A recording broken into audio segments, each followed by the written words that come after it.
সবার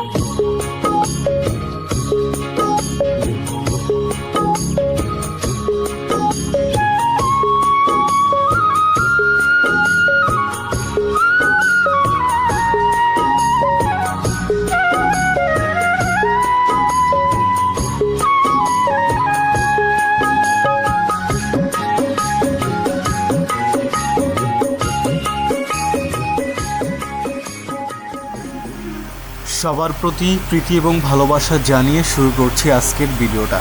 প্রিয় বন্ধুরা, আমি আমার ছোট্ট একটা খামার, সেই খামারে আমি চীনা হাঁসের ডিম দিয়ে মুরগির পেটে এরকম বাচ্চা ফুটিয়েছি। তো এরকম বাচ্চাগুলো হয়েছে, খুবই সুন্দর এবং সবল বাচ্চাগুলো, ভীষণ ভালো লাগছে।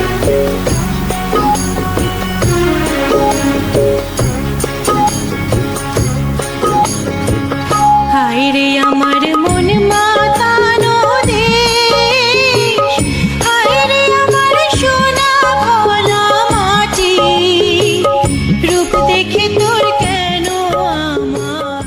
আমি এই মুরগিটার মধ্যে আমি কিছু কয়েল পাখির ডিম দিয়েছি দেখার জন্য যে কয়েল পাখির ডিম মুরগির মাধ্যমে ফোটানো সম্ভব কিনা।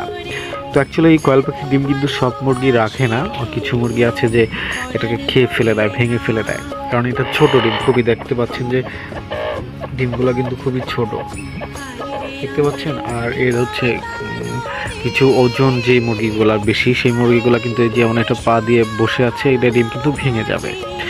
তো মুরগি পাতলা দেখে আমার এই মুরগিটা কিন্তু একদমই হালকা, খুবই ছোট, মানে মাংস কম আছে এটা, যার কারণে এটা হালকা মুরগি দেখে এটা এখানে দিয়েছি, যার কারণে এটা পাড়া দিলে কিন্তু ডিমগুলো ভেঙে যাচ্ছে না।